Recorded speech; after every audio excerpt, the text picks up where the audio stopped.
Alamin naman natin ang mga naging kaganapan sa mundo ng international sports scene sa report ni teammate Carl Velasco. Patuloy pa rin ang sagupaan ng iba't ibang football squads sa group phase ng 2026 FIFA World Cup.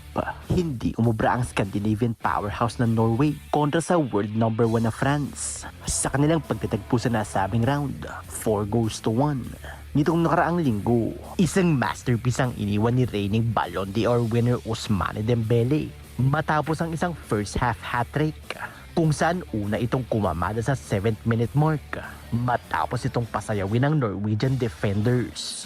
Sa 20th minute mark, nakuha ni Dembele ang kanyang brace nang magpakawala ito ng isang long range shot na nag-angat sa France sa 2-0.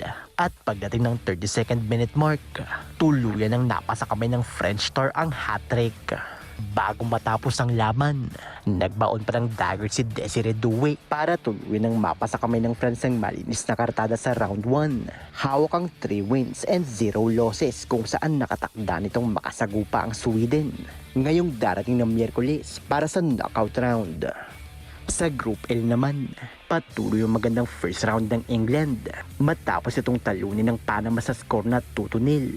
Sa kanilang huling group phase match itong nakaraang linggo, unang nakasilat ang Lions sa second half matapos maipasok ni Jude Bellingham ang isang Bukayo Saka corner upang tapusin ang humigit kumulang 70 minutong scoring drought.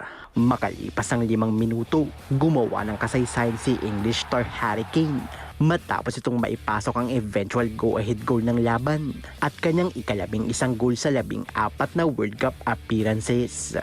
Hinirang ang Bayern Munich star bilang all-time leading scorer ng Inglaterra sa naturang torneo kung saan nalampasan nito si Gary Lineker, hawak ang 10 goals. Samantala, dahil sa panalo, uusad na ang England sa knockout stages kung saan nakatakda nitong makatapat ang Democratic Republic of Congo ngayong Huwebes.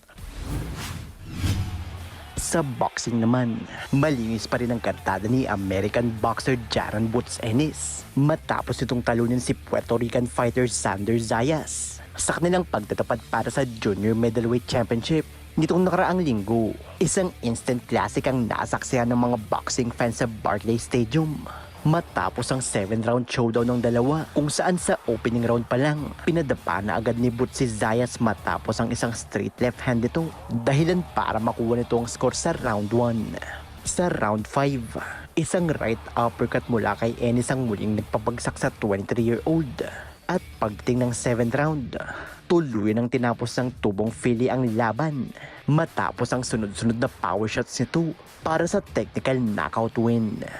Dahil dito, napasa kamay ni Ennis ang WBA at WBO Super Welterweight titles at ibinigay naman kay Zayas ang unang bahid sa malinis na record nito. At sa baseball, nanaigang Los Angeles Dodgers kontra sa karibal nitong San Diego Padres 15-3 sa pagpapatuloy ng Major League Baseball regular season. Nitong nakaraang linggo, unang nakatama si Dodgers right fielder Kyle Tucker sa top 6 inning nang mapadala nito ang bola sa right side ng field para sa home run. Sa parehong inning, isa ring homer ang pinakawalan ni Dodgers outfielder Mookie Betts patungo sa center field dahilan para lalong lumobo ang kalamangan ng koponan sa 10-1. Bago matapos ang laban, isang fair ball ang natamaan ni Los Angeles left fielder Ryan Ward dahilan para makuha ni Big Dog Andy Paez ang uling score ng laban at isa na namang panalo para sa Dodgers kung saan hawak na nito ang best record sa liga, bit-bit ang 52 wins and 30 losses. Carl Velasco para sa Pambansang TV, para sa Bayan.